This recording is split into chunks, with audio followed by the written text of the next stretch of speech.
ఉత్తర ప్రత్యుత్తరాలుగా చదువుకుందామండి. కీర్తనల గ్రంథం 41వ కీర్తన. బీదలను కటాక్షించువాడు ధన్యుడు, ఆపత్కాలమందు యెహోవా వానిని తప్పించును. యెహోవా వానిని కాపాడి బ్రతికించును. భూమి మీద వాడు ధన్యుడగును. వాని శత్రువుల ఇచ్చకు నీవు వానిని అప్పగింపవు. రోగశయ్య మీద యెహోవా వానిని ఆదరించును. రోగము కలుగగా నీవే వానిని స్వస్థపరచుదువు. యెహోవా, నీ దృష్టి ఎదుట నేను పాపము చేసి ఉన్నాను. నన్ను కరుణింపుము, నా ప్రాణమును స్వస్థపరచుము అని మనవి చేసి ఉన్నాను. అయితే నా శత్రువులు నా విషయమై చెడ్డ మాటలాడుచున్నారు. వాడు ఎప్పుడు చచ్చును, వాని పేరు ఎప్పుడు మాసిపోవును అని చెప్పుకొనుచున్నారు. ఒకడు నన్ను చూడవచ్చిన ఎడల వాడు అబద్ధమాడును. వాని హృదయము పాపమును పోగు చేసుకొనుచున్నది. వాడు బయలు వెళ్ళి వీధిలో దాని పలుకుచున్నాడు. నన్ను ద్వేషించు వారందరూ కూడి నా మీద గుసగుసలాడుచున్నారు. నశింప చేయవలెనని వారు నాకు కీడు చేయ ఆలోచించుచున్నారు. కుదరని రోగము వానికి సంభవించి ఉన్నది. వాడు ఈ పడక విడిచి తిరిగి లేవడని చెప్పుకొనుచున్నారు. నేను నమ్ముకుని నా విహితుడు నా ఇంట భోజనము చేసినవాడు నన్ను తన్నుటకై తన మడిమనెత్తెను. యెహోవా నన్ను కరుణించి లేవనెత్తెను. అప్పుడు నేను వారికి ప్రతీకారము చేసేదను. నా శత్రువు నా మీద ఉల్లసింపక ఇండుట చూడగా నేను నీకు ఇష్టుడనని తెలియనాయెను. నా యథార్థతను బట్టి నీవు నన్ను ఉద్ధరించుచున్నావు. నీ సన్నిధిని నిత్యము నన్ను నిలవబెట్టుదువు. అందరం కలిసి చదువుకుందామండి. 13వ వచనం. ఇశ్రాయేలు దేవుడైన యెహోవా శాశ్వత కాలము నుండి శాశ్వత కాలము వరకు స్తుతింపబడును గాక. ఆమేన్, ఆమేన్. దేవుడి వాక్యం మనందరి వినికిడిలో దీవించి ఆశీర్వదించి ఫలభరితము చేయునుగాక. ఆమేన్, ఆమేన్. దేవునికి స్తోత్రం, దేవునికి స్తోత్రం. కూర్చుందామండి, కూర్చుందాం. 41వ కీర్తన, కీర్తనల గ్రంథం 41వ కీర్తన. ఇది దావీదు గారు రాసిన కీర్తన.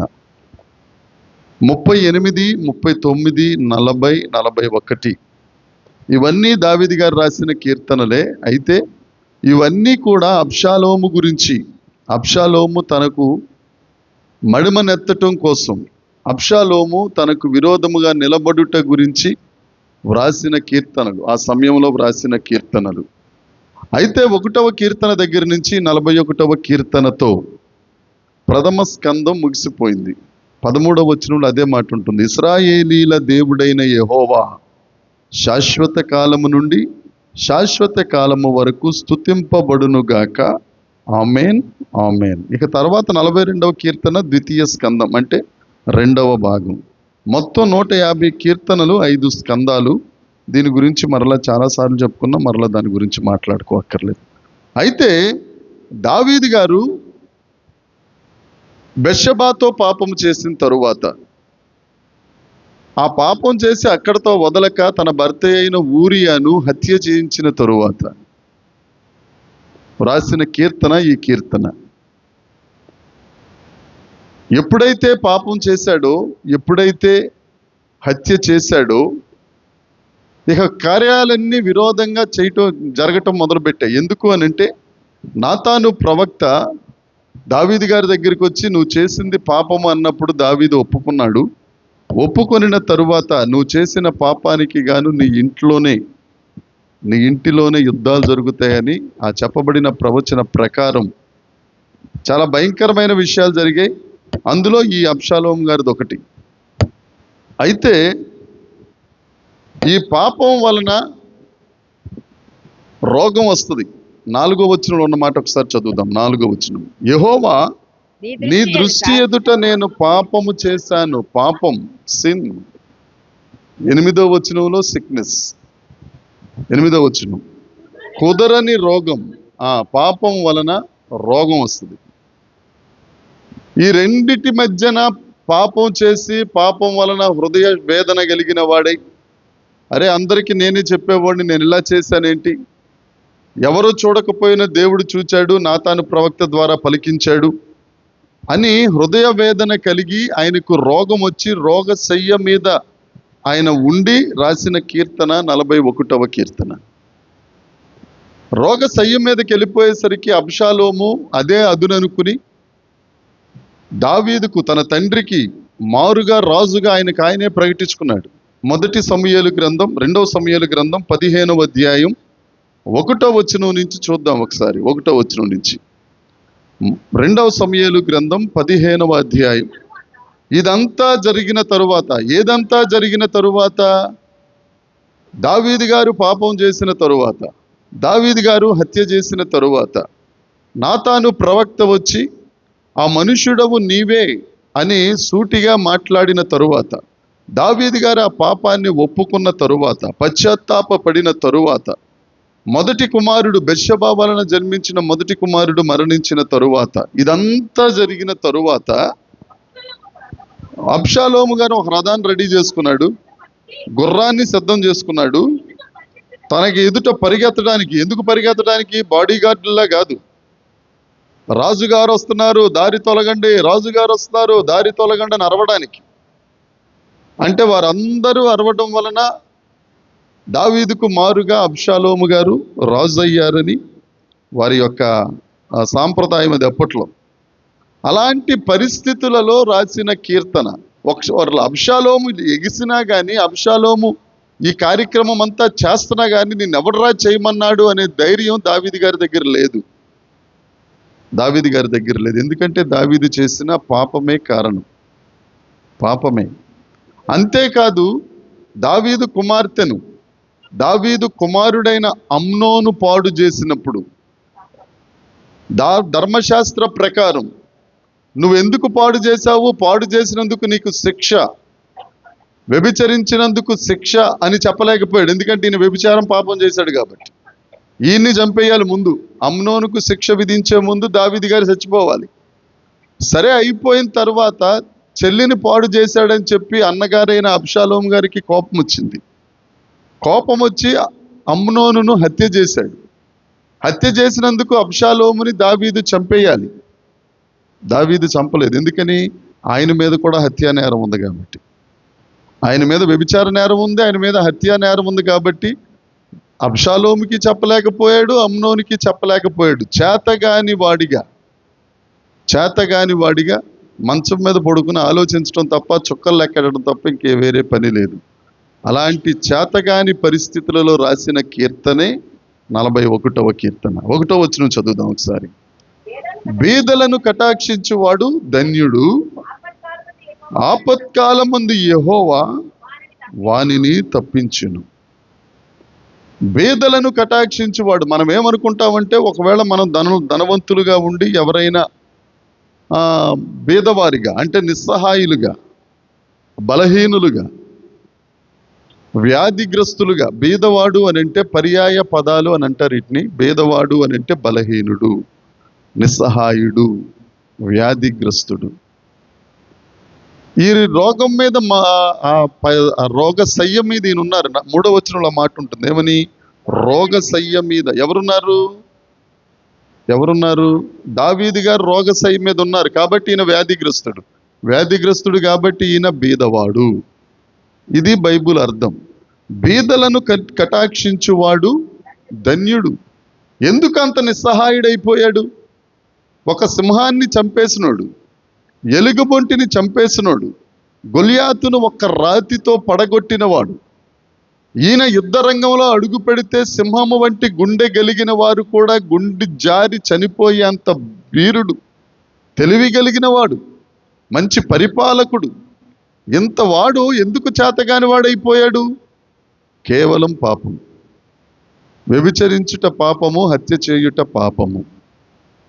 కాబట్టి పాపాన్ని బట్టి ఈయన బీదవాడైపోయాడు. ఈ బీదవాడైపోయాడు, ఇక నా పని అయిపోయిందని దావీదు అనుకోవచ్చు. కానీ అక్కడ ఉన్న మాట ఏంటంటే, బీదలను కటాక్షించువాడు ధన్యుడు. మన పని అయిపోయిందని మనం అనుకుంటాం, నీ పని స్టార్ట్ అయిందని దేవుడు అంటాడు. దేవునికి స్తోత్రం. అది దేవుని గొప్పతనం. ఒకవేళ దేవుడు అలాంటి కటాక్షించే హృదయం లేకపోతే మనందరం ఎప్పుడో భూమి ఖాళీ అయిపోయేది. దేవుడు ప్రేమ కలిగిన వాడు గనుక. అలాగంటే మీరంటారు, మరి పోయిన గురువారం మీరెందుకండి రెండవ స్టేట్మెంట్ ఒప్పుకోలేదు అని అదిగో ఎదురుకుండా కూర్చుని ఇలా చూస్తుంది ఆవిడ. నువ్వు యేసుక్రీస్తును ప్రభువుని నమ్ముకోనంత వరకు పర్వాలేదు, క్షమాపణ ఉంది. నీకు యేసుక్రీస్తు తెలుస్తున్న కొద్దీ నీకు శిక్ష పెరుగుతూ ఉంటుంది. అర్థమైందమ్మా? యేసుక్రీస్తుని మనం తెలిసిన తరువాత 10వ తరగతి చదువుతున్న తర్వాత కూడా ఆలు రాలేదంటే ఏమనాలి? సింపుల్గా వీడికి చదువు రాదురా అనాలి. వీడు చదువుకోవడానికి అర్హత లేదు. అలాంటి నిస్సహాయుణ్ణి కూడా పరాక్రమము గల బలాఢ్యుడా అని పిలవగలిగిన దేవుడు ఎవరైనా ఉన్నారు అని అంటే అది యేసుక్రీస్తు ప్రభు ఒక్కరే. రెండవది మత్తయి సువార్త 5వ అధ్యాయము 7వ వచనం. దానికి కూడా బైబిల్ తీయక్కర్లేదండి. కనికరించు వారు ధన్యులు, వారు కనికరము పొందుదురు. ధన్యతలు కూడా మనం బైబిల్ తెస్తున్నాము అని అంటే మనం మారు మనసే లేదని లెక్క. అది మీరు ఏమనుకున్నా పర్వాలేదు. బీదలను కటాక్షించువాడు ధన్యుడు, ఆపత్కాలమందు యెహోవా వానిని తప్పిస్తాడు. ఈ దావీదు గారు సౌలు గారు 2 సార్లు దొరికితే కటాక్షించాడా లేదా? కనికరం చూపించాడా లేదా? దావీదు గారి ముని మనవడు, ఏం పేరు ఆయన పేరు? మెఫీబోషెతు. మెఫీబోషెతును కనికరించాడా లేదా? కాళ్ళు లేని వాడిని తీసుకొచ్చి రాజు బల్ల మీద కూర్చోబెట్టేశాడు అంతే జీవితకాలం అంతా. షిమి అబ్షాలోము తరుముతున్నప్పుడు చీపో అని కుక్కను కరిసినట్టుగా కసురుతుంటే అక్కడున్న యోధులందరూ చంపేస్తాం, ఒక్క మాట చెప్పి చంపేస్తామండి అని అన్నప్పుడు ఏమన్నాడు దావీదు గారు? దేవుడికి ఇష్టమైంది, వారు నన్ను తిట్టుట దేవునికి ఇష్టం. ఒకవేళ మనల్ని ఎవరైనా తిడుతున్నారు అనుకోండి, మనం ఏం చేసేస్తాం? 3వ కాలం మీద లేచిపోయి పుట్టు పూర్వోత్తరాల దగ్గర నుంచి మొదలెట్టేస్తాం. గొడవలు పెద్ద నోరేసేస్తారు నాకులాగా. కానీ దేవుడు ఏం చెప్తున్నాడంటే, దావీదు గారు ఏం చేశారంటే, దేవునికి ఇష్టమైంది తిట్టని. తరువాత సొలొమోను గారి సమయం వచ్చిన తర్వాత ఆయన సంగతి ఏంటో చూసుకోమన్నాడు. ఏమండి? అది బీదలను కటాక్షించువాడు ధన్యుడు, ఆపత్కాలమందు యెహోవా వానిని తప్పించును. ఎందుకు తప్పిస్తారు? లూకాసు వార్త 6వ అధ్యాయంలో 37వ వచనం 38వ వచనంలో ఒక మంచి మాట ఉంటుంది. లూకా గారు రాసిన సువార్త 6వ అధ్యాయం 37వ వచనం 38వ వచనం. తీర్పు తీర్చొద్దు, మిమ్మల్ని గురించి తీర్పు తీరిస్తే మీకు తీర్పు ఉంటుంది. నేరం మోపొద్దు, మీరు నేరం మోపారంటే సేమ్ అదే వచ్చేద్ది. క్షమించండి, అది కూడా సేమ్. క్షమిస్తే క్షమించబడతారు, ఇవ్వండి ఇవ్వబడుతుంది. అణిచి కుదించి దిగజారునట్లు నిండు కొలతతో మనం ఇస్తే వాళ్ళు మొత్తం దిగజారిపోయి ఒలికిపోయేంత సమృద్ధిగా దేవుడు మనకిస్తాడు. దీన్ని బట్టి మనకు అర్థం అవ్వాల్సిన విషయం ఏంటంటే, ఏం విత్తుతామో జాగ్రత్తగా, అందులో అనుమానమే లేదు. ఆపత్కాలమందు యెహోవా నిన్ను కటాక్షించాలి అని అంటే లూకాసు వార్త 6వ అధ్యాయం 37వ వచనం 38వ వచనం మనం చదువుకోవాలి. దేవుడు ఆపత్కాలమందు మనల్ని కటాక్షించాలి అంటే రోమాపత్రిక 12వ అధ్యాయం 10వ వచనం దగ్గర నుంచి ఆఖరి వచనం దాకా చదివేసుకోవాలి. అప్పుడు దేవుడు మనకు కావలసిన సహాయాన్ని అనుగ్రహిస్తారు. దేవునికి స్తోత్రం. 2వ వచనం చదువుదాం. యెహోవా వానిని కాపాడును, బ్రతికిస్తారు. భూమి మీద వాడు ధన్యుడవుతాడు. వాని శత్రువుల ఇచ్చకు నువ్వు వానిని అప్పగింపవు. 1వ వచనం ప్రకారం భేదవాడు, నిస్సహాయుడు, వ్యాధిగ్రస్తుడు. ఈ వ్యాధిగ్రస్తుడు ఎప్పుడైతే ఆపత్కాలమందు దేవుని యొక్క కటాక్షం పొందుకున్నాడో, ఎందుకని? ఆయన కటాక్షించాడు కాబట్టి దేవుడు ఆయన్ని కటాక్షించాడు. యెహోవా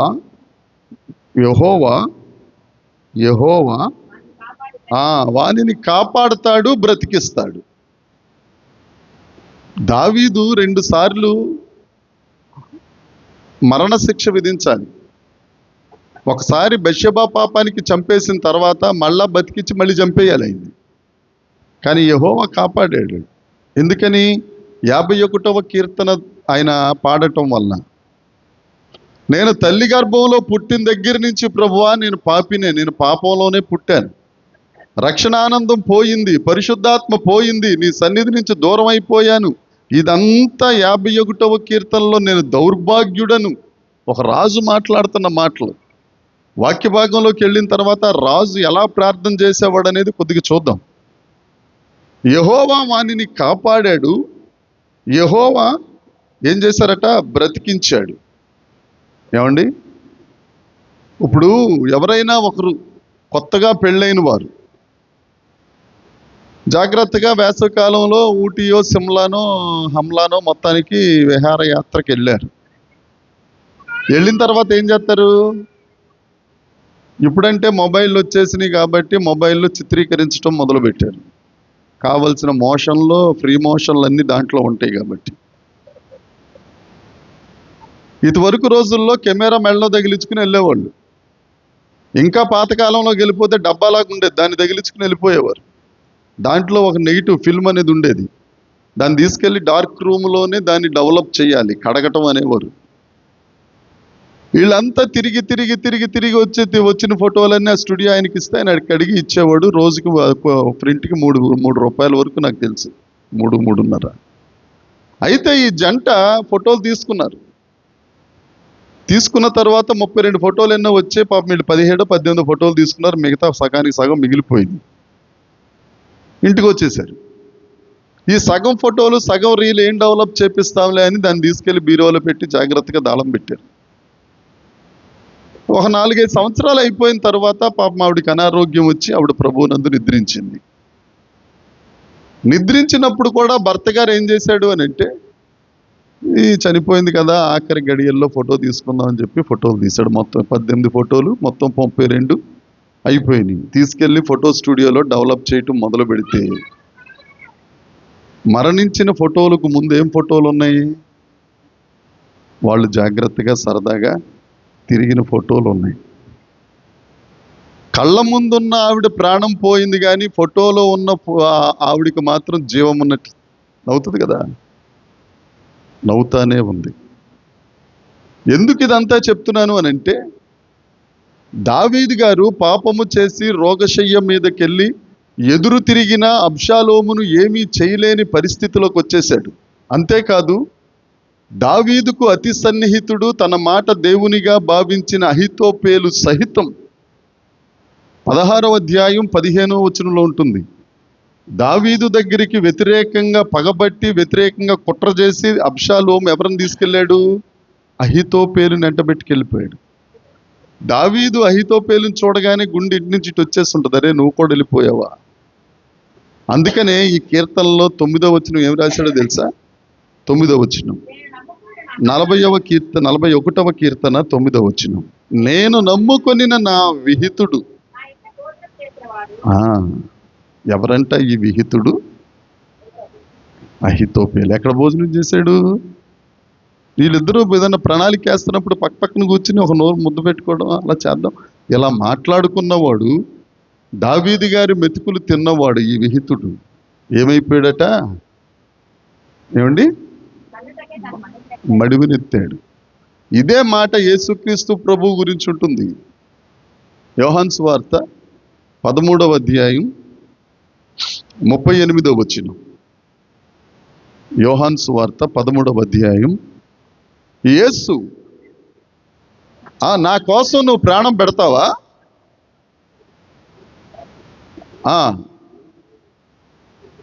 ఇది పేతురు గారి కోసం చెప్పిన మాట. కానీ ఇస్కరియోతు యూదా సైతం ఏం చేశాడు? 30 రూపాయలకి తీసుకెళ్ళి యేసుక్రీస్తు ప్రభు వారిని అమ్మేశాడా లేదా? అమ్మేశాడు. ఒక బానిసకిచ్చే ఖరీదు ఇచ్చారండి యేసు ప్రభుకి. నీ రక్షణ కోసం, నా రక్షణ కోసం ఆయన బానిసగా మార్చబడ్డారు. దేవునికి స్తోత్రం, హల్లెలూయా. ఈ 9వ వచనం యేసుక్రీస్తు ప్రభు వారి ప్రవచన మాటలుగా ఈ రాయబడ్డాయి. అయితే దావీదు అనుకున్నాడు, నా చేయి దాటిపోయింది, నేను నిస్సహాయ పరిస్థితికి అయిపోయాను, ఇంకా నేను మరణించటమే అని నెగిటివ్ ప్రింట్గా ఊహించుకున్నాడు ఈయన. కానీ ఈయన అసలు ప్రింట్ ఎక్కడుంది? దేవుడి దగ్గర ఉంది. దేవునికి స్తోత్రం. ఆయన దగ్గర ఉంది. పాపం చేయకముందు భక్తి శ్రద్ధలతో ఉన్నాడు కదా దావీదు. ఆ ఫోటో దేవుని దగ్గర ఉంది. ఈ నిస్సహాయ స్థితిలో ఉన్న ఫోటో కూడా దేవుడి దగ్గర ఉంది. దాన్ని చూసి దీన్ని చూసి ఇదే బాగుంది కదా అని ఎప్పుడైతే దావీదు పశ్చాత్తాపపడిపోయాడో వెంటనే దేవుడు క్షమించి ఆయనకు హృదయానుసారుడిగా దావీదును చేసుకున్నాడు. అంతేకాదు, అసలు దావీదు వంశంలో నుండి యేసుక్రీస్తు ప్రభువు రాకూడదు. ఎందుకంటే రక్తాపరాధం ఉంది దావీదు మీద, రక్తాపరాధం. ఊరియా గురించి ఆ క్యారెక్టర్ ఇప్పటికీ నాకు అర్థం అవుదండి, ఎంత మంచోడని. యుద్ధ భూమి నుంచి రప్పించి దావీదు చెప్తాడు, ఊరియా ఇంటికెళ్ళు, మీ ఆవిడ గారు చూస్తున్నారు అని చెప్పినా కానీ నేను ఇంటికి పోను ప్రభువా, నా సహచరులందరూ యుద్ధ భూమిలో ఉంటే నేను ఇంటికెళ్ళి అన్నం తిని భార్యతో సుఖించుటకు ఇది ఏం మాట అండి? ఆ మాట, ఇది సమయమా అని అక్కడ వరండాలో పడుకుంటాడు. ఇక్కడ ఈయన వరండాలో హ్యాపీగా నిద్రపోయాడు ఊరియా, దావీదుకి నిద్రపట్టలేదు అక్కడ. ఈయనేంట్రా, ఈయన నా సేవకుడు, ఈయన ఇంటికెళ్ళమంటే ఇంటికెళ్ళకుండా ఎక్కడ పడుకున్నాడు అని మధ్యరాత్రిలో ఐడియా వస్తే మరణ శాసనం రాశాడు ఆయనే. మళ్ళీ ఇంకొకళ్ళు తెలిస్తే పేపర్ లీక్ అయిపోద్ది కదా. దావీదు స్వహస్తాలతో యోవాబు ఊరియా చచ్చిపోయే చోట నుంచి చంపేయి ఏమండి అన్నాడా లేదా? మళ్ళీ ఆ లెటర్ ఎవరికిచ్చాడు? ఊరియాకే. పావురాన్ని గోసుకు తినమని పావురం కాలుకి లెటర్ రాసినట్టు పంపించారండి. చచ్చిపోయాడు ఊరియా. ఎప్పుడైతే 51వ కీర్తనలో దావీదు చేసిన ప్రార్థన, మనం ఇవన్నీ గుర్తుపెట్టుకుంటాం. కొన్ని కీర్తనలు గుర్తుపెట్టుకునే కీర్తనలు ఉంటాయి. కొన్ని 51వ కీర్తన అన్నిటికంటే ముందు గుర్తుపెట్టుకోవాలి. 1వ కీర్తన వస్తుంది ఏమండి, 23వ కీర్తన వస్తుంది, ఇంకా 91 వస్తుంది, 121 వస్తుంది, 118 ఒకసారి చెప్పండి. అదే గబుక్కుని చెప్పాలి. 51వ కీర్తన కూడా గబుక్కుని చెప్పేటట్టుగా ఉండాలి. ఇంకా అవకాశం ఉంటే 119వ కీర్తన కూడా బైహార్ట్ చేసేయండి, మంచిది. దేవునికి స్తోత్రం. యెహోవా వానిని కాపాడి బ్రతికించును, భూమి మీద వాడు ధన్యుడగునట్లు వాని శత్రువుల ఇచ్చకు నీవు వానిని అప్పగింపవు. 5వ వచనం దగ్గర నుంచి 9వ వచనం వరకు అండి. 5వ వచనం దగ్గర నుంచి 9వ వచనం వరకు మన దివమనస్కుల గురించి ధ్యానించాం కదా 118వ కీర్తనలో. ఎన్నో వచనం అండి? 119వ కీర్తన ఎన్నో వచనం? 113. ద్విమనస్కులు అంటే దేవుని ఎదుట పాపులు. యాకోబు పత్రిక 4వ అధ్యాయం 8వ వచనం ప్రకారం వారి చేతికి దావీదును దేవుడు అప్పగించలేదు. 4వ వచనం 5వ వచనం నుంచి చూస్తే వాళ్ళే ఉంటారు. 5వ వచనం ఒకసారి శాంపిల్గా చదువుదాం. అయితే నా శత్రువులు నా విషయమై, మంచిదే,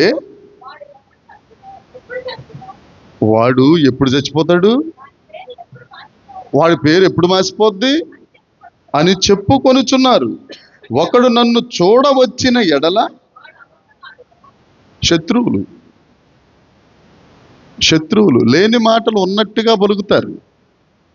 ఓ 10 మంది వెళ్తారు దావీదు గారిని చూడడానికి, వెళ్ళి బయటకు వచ్చి ఆడు చచ్చిపోతాడురా, ఆడు బతకడరా, ఈ మాటలే మాట్లాడతారు ఏమండి. కానీ దేవుడు మాత్రం ఆ వారి మాటలన్నిటినీ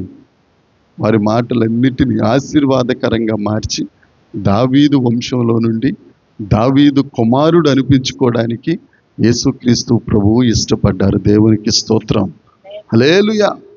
మనం కూడా దేవుని దగ్గర పాప క్షమాపణ చేయటం నేర్చుకుంటే, అది నేర్చుకోవలసిన విద్య. అర్థమవుతుందమ్మా? స్తోత్రం చెల్లించుట ఎంత నేర్చుకుంటామో, దేవుని దగ్గర అడగటం ఎంత నేర్చుకుంటామో, పాప క్షమాపణ కూడా నేర్చుకునుట వీటన్నిటికంటే ముఖ్యమైనది.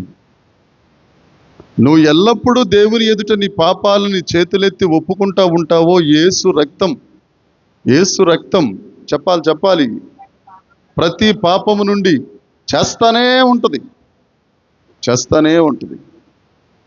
శుద్ధీకరిస్తానే ఉంటుంది. మనం నమ్మదగని వారమైనను ఆయన నమ్మదగిన దేవుడు. 9వ వచనం, అదే యోహాను మొదటి పత్రిక 1వ అధ్యాయం. కాబట్టి వారెంత చెప్పుకున్నా, వారెంత సణుక్కున్నా, వారెంత మడుమునెత్తినా, వారెంత గట్టిగా అరుపులు అరిచినా, వాని శత్రువుల ఇచ్చకు నీవు వానిని అప్పగి. 3వ వచనం చదువుదాం. రోగశయ్య మీద దేవునికి స్తోత్రం. రోగము కలుగగా నీవే వానిని స్వస్థపరచుదువు. ఎందుకు రోగశయ్య మీద కూడా దేవుడు ఆదరిస్తాడు? రోగశయ్య మీద బాధపడటం పర్వాలేదు, ఎందుకంటే నేను చేసిన పాపాన్ని బట్టి నాకు ఈ పరిస్థితి వచ్చిందని దేవుడు ఆదరిస్తూ ఉంటాడు. కానీ ఎందుకు దేవుడు కలుగ చేసుకుంటాడో తెలుసా? ఒకసారి తీద్దాం. 2వ సమూయేలు గ్రంథం 15వ అధ్యాయం 2వ వచనం నుంచి చదువుదాం. ఒక్కొక్క వచనం, 5వ వచనం దాకా చదవండి. ఒక్కొక్క వచనం. ఎందుకు రోగశయ్య మీద దేవుడు పాప క్షమాపణ నిమిత్తం ప్రాకులాడుతున్న వాడిని ఆదరిస్తారు అని అంటే, 2వ సమూయేలు గ్రంథం 15వ అధ్యాయం 2వ వచనం నుంచి. ఉదయాన్నే లేచి, అబ్షాలోము గారు ఉదయాన్నే లేచి బయలుదేరి పట్టణము యొక్క ఒక పక్కన, ఒక తట్టున అంటే ఒక పక్కన, మన నెల్లూరు భాష కదా, రాజు చేత తీర్పునందుటకై వ్యాజ్యమాడు వారు ఎవరైనా వస్తా ఉంటే వాళ్ళని పిలిచి, నువ్వు ఎక్కడి నుంచి వస్తున్నావయ్యా?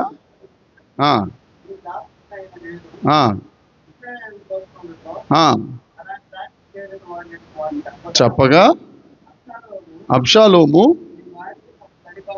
నీ వ్యాజ్యం సరిగా న్యాయముగాను ఉన్నది గాని దానికి నీకు తీర్పు చెప్పడానికి నియమింపబడిన, అంటే రాజు దావీదు ఒక్కడ కూడా లేడు. ఎవరి గురించి చెప్తున్నాడు ఈయన? అక్కడ గుమ్మం దగ్గర కూర్చుని తండ్రి కోసమే. ఇంట్లో గొడవలు ఉంటే ఇంట్లో తీర్చుకోవాలి. వీళ్ళందరి రాజకుటుంబం, ఇది రాజకుటుంబం, ఇంట్లో తేల్చుకోవాలి. అయ్యగారు ఏం చేశాడు? రోడ్డెక్కాడు, వీధికెక్కాడు. పల్లెటూరు వాళ్ళకి సహితం అర్థమైపోతుంది తండ్రికి ఎదురుగా ఈయన కాలెత్తుతున్నాడు అని. పైగా ప్రతి వాళ్ళని పిలిచి, ఎక్కడికి వెళ్తున్నావు, ఎందుకు వెళ్తున్నావు, ఏం చేద్దాం వెళ్తున్నావు, ఎవడున్నాడని అక్కడికి వెళ్తున్నావు? అబ్బాయి నేను ఉన్నాను కదా, నీకు న్యాయం చెప్తాను. వాళ్ళందరి చేత దావీదు కంటే అబ్షాలోమే ప్రజల వద్దకు పాలన ఆయన గారిది.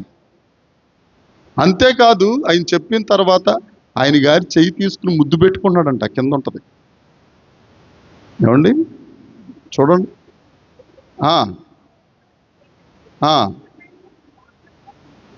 వస్తే నమస్కారం పెడదామని దగ్గరికి వస్తే చెయ్యి చాపి పట్టుకొని, రాజుగారి రాజసింహాసనం మీద ఉంటాడు, దండం చూపించడం తప్ప చేయి పట్టుకోడు. ఈ రాజుగారు ఏం చేస్తున్నాడు? నమస్కారం పెట్టేశాడు. అరే నమస్కారం పెట్టాడు అని ముద్దెట్టుకుంటున్నాడు. ఏమండి, వాళ్ళందరికీ అబ్షాలోము అంటే చాలా సూపర్ రా, దావీదు కంటే మంచోడు అని దావీదుకు మొత్తం యోధా ఇజ్రాయేలు 12 గోత్రాలు ఎదురు తిరిగే పరిస్థితి వస్తే, రోగశయ్య మీద ఉండి ఈయన బాధపడుతున్నప్పుడు అందరూ ఒక పక్క, ఏమండి 12 గోత్రాలు ఒక పక్క, దావీదు ఒక్కడే ఒక పక్క. ఎవరొచ్చారు? అక్కడ ఉన్న మాట, రోగశయ్య మీద యెహోవా వానిని. వాళ్ళందరూ ఆడుకుందామని చూస్తూ ఉన్నారు, ఇక్కడ మాత్రం ఆల్రెడీ ఈయన ఆదరించేస్తున్నారు. ఎవరు? దేవుడు. నీకెందుకు, నేను ఉన్నాను కదా. 46వ కీర్తన మాట, ఆపత్కాలమందు విడిపిస్తాడు. తర్వాత 46 కీర్తన 1వ వచనం చదువుదామండి. దేవుడు నాకు ఆశ్రయమును దుర్గం, ఆపత్కాలమందు నమ్ముకొనదగిన సహాయకుడు ఒక ఆయన ఉన్నారు. ఆయన మనకు ఆశ్రయము, మనకు దుర్గం. దేవునికి స్తోత్రం. ఆయన చెప్తున్నాడు, దావీదా, నీ కుడి పక్కన 10,000 మంది పడిపోయినా, నీ ఎడం పక్కన 1000 మంది పడిపోయినా, మొత్తం దేశం అంతా ఒక పక్కన ఉన్నా, డోంట్ వర్రీ, బీ హ్యాపీ. ఏమండి, నేనున్నాను కదా. ఆడు జుట్లు ఎందుకు పెంచుతున్నాను అనుకుంటున్నావు? మనం చెప్పాను కదా. జుట్లు ఎందుకు పెంచుతున్నాను అనుకున్నావు? ఆ జుట్లు ఆడి ప్రాణం తీసేస్తాయి. వెళ్ళిపోయి మస్తకి చెట్టు కిందకి వెళ్ళిపోయాడు అంతే, జాగ్రత్తగా. అప్పుడు దాకా అంత ఎత్తుకి ఎందుకు? ఆ జుట్లు ఎగరాలంటే గాడిద ఎంత పరిగెడుతుందండి? గాడిద గుర్రం పరిగెట్టినట్టు పరిగెడుతుందా గాడిద? చెప్పట్లా మీరెవరికే గాడిదలు గుర్రాలు తెలియనట్టుగా ఉంది. గాడిద పరిగెత్తలేదు. గాడిద మామూలుగా వెళ్తూ ఉంటుంది, మామూలుగా హైట్ ఇలాగ ఊగుతూ ఉంటుంది గాలికి. మస్తకి కొమ్మలకి చిక్కుకునేంతగా ఎందుకు పరిగెట్టిందా గాడిద? పరిగెట్టించాడు దేవుడు, పరిగెట్టిస్తాడు దేవుడు. దేవునికి స్తోత్రం. ఎంత కేశ సంపద ఎంత చేసి ఉంటాడో నాకులాగా ఆయన. మొత్తం వెళ్ళిపోయి ఆ మస్తకి వృక్షానికి చుట్టుకుంది, జాగ్రత్తగా ఏలాడుతున్నాడు. యోవాబు రెడీగా ఉన్నాడు. ఒక బాణం వేస్తేనంటండి మొత్తం దీన్ని ఏమంటారు ఇంగ్లీష్లో, ఉదర భాగం అంతా కింద పడిపోయిందంట ఆ బాణానికి. అయ్యగారికి పేగులు లేవు. పోస్ట్ మార్టం ఆ చెయ్యక్కర లేకుండా టెస్ట్ అయిపోయింది. అదే మాట, రోగశయ్య మీద యెహోవా వానిని ఆదరించును, రోగము కలుగగా నీవే దేవుడు స్వస్థపరుస్తాడు. హల్లెలూయా, హల్లెలూయా. రోగం ఎక్కువ అవుతుంది అని అంటే నేను చెప్పే మాట కాదండి, మళ్ళీ నా మీద మడిమినెత్తకండి. రోగం వచ్చిందంటే పాపం ఉందంటే రోగం వచ్చినట్టే. 4వ వచనం చదువుదాం. 4వ వచనం, యెహోవా నీ దృష్టి ఎదుట నేను పాపము చేసి ఉన్నాను, నన్ను కరుణించుము, నా ప్రాణమును స్వస్థపరచుము అని మనవి చేసుకున్నాడు. ఇందా చెప్పాను కదండి, మంచి యుద్ధ వీరుడిన. ఈయనకున్న ఇంకో మంచి క్యారెక్టర్ ఏంటో తెలుసా? దావీదు గారికి ఉన్నది, తృణీకరింపబడిన వారిని అందరినీ దగ్గరికి తీసుకొచ్చి యుద్ధశూరులు చేసేస్తాడు ఈయన. తృణీకరించబడిన వారిని అందరినీ. ఆయన వెనకాల 600 మంది ఉండేవారు. వారందరూ ఇబ్బంది కలిగిన వారు, అప్పులు కలిగిన వారు, ఆరోగ్యం బాగోలేని వాళ్ళు, ముసలోళ్ళు. ఈ బ్యాచ్ని అంతా తీసుకెళ్లి యుద్ధ వీరులు చేసేసాడు ఈయన. అంత యుద్ధ వీరుడిన. దేవుడి దగ్గరికి వెళ్ళి మనవి చేసుకుంటున్నాను, ప్రభువా సహాయం చేయనైనా. ఏమంటాడండి? నన్ను కరుణింపుము, నా ప్రాణమును స్వస్థపరచుము అని బాబు. అంతే కదా మనవి అంటే, బతివులాడుకోవటం. కీర్తన గ్రంథం 66వ కీర్తన 18వ వచనం ఒకసారి చూద్దాం. కీర్తనల గ్రంథం 66వ కీర్తన, నా హృదయంలో పాపము లక్ష్యము చేస్తే మనవి. ఈయన ఇక్కడ మనవి చేసుకుంటున్నాడు. ఏమని? ప్రభువా నన్ను స్వస్థపరచు, నన్ను కరుణించు, నన్ను కాపాడు అని ఏం చేసుకుంటున్నాడట? మనవి, అప్లికేషన్ కాదు. దయచేసి ఏమైనా అవకాశం ఉంటే కొద్దిగా శాంక్షన్ చేసి పెట్టండి, కొద్దిగా స్వస్థత, కొద్దిగా కరుణ. శాంక్షన్ అది లేదు. కాళ్ళ మీద పడిపోయి రిక్వెస్ట్ చేసుకుంటున్నాడు. దేవునికి స్తోత్రం. నువ్వు ఎంత రిక్వెస్ట్ చేసుకుంటావో, నువ్వు ఎంత కన్నీరు కారుస్తావో, దేవుని పాదాలు ఎంతగా కడుగుతావో, నీ పాపములు ఎంత విస్తారమైనా అది క్షమిస్తాడు. ఎక్కడుందండి రుజువు? పాపాత్మురాలైన స్త్రీ ఆ సీమోను గారి ఇంటికి వచ్చిన దగ్గర నుంచి ఏడుస్తానే ఉంది, కాళ్ళు కడుగుతానే ఉంది. కనీసం కాళ్ళు కడగాలి అని అంటే 2-3 మగ్గులు నీళ్లు కావాలి, ఇంచుమించు 2-3 లీటర్ల నీళ్లు కావాలి. 2-3 లీటర్ల నీళ్లు కాల్చింది ఈవిడ. ఎంతసేపు ఏడ్చిందో పాపం. ఆవిడకి ఇచ్చిన బిరుదేంటో తెలుసా? పాపాత్మురాలు. ఆఖరికి యేసుక్రీస్తు ఇచ్చిన సర్టిఫికేట్ ఏంటో తెలుసా? ఆమె విస్తారముగా నన్ను ప్రేమించింది, ఆమె విస్తార పాపములు. ఎక్కడున్న ప్రేమించినట్టుగా? అక్కడ ఏమండి? ఆ పై వచనాల్లో ఉంటుంది.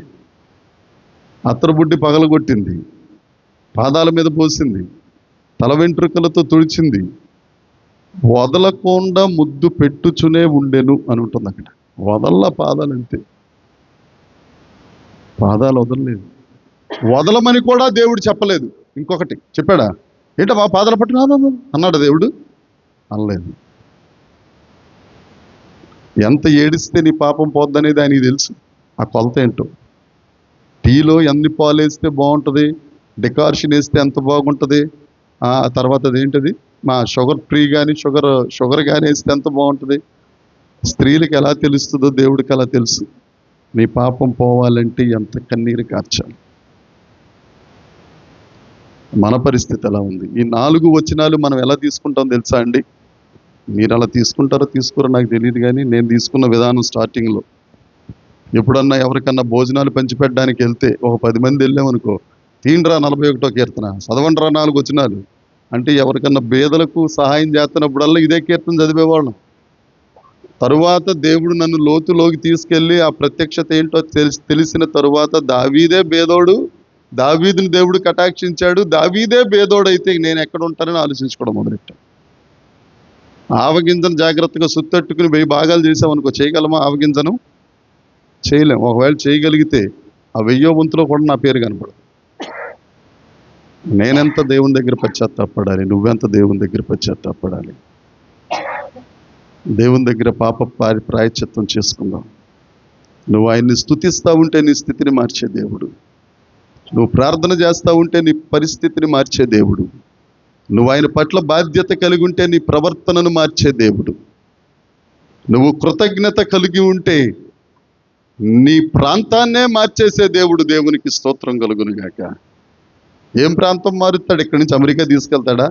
అక్కడికి వెళ్ళి నువ్వేం చేస్తావు? కాలిపోని ఆ మంటల్లో కాలిపోవాలి. పరలోకానికి తీసుకెళ్ళిపోతాడు. దేవునికి స్తోత్రం కలుగునుగాక. అట్టి కృప కలిగిన దేవునికి మనందరం స్తోత్రం చెల్లిద్దాం. అందరం నిలబడదాం, దేవునికి మహిమ చెల్లిద్దాం. నిలబడదాం. దేవునికి స్తోత్రం, దేవునికి స్తోత్రం.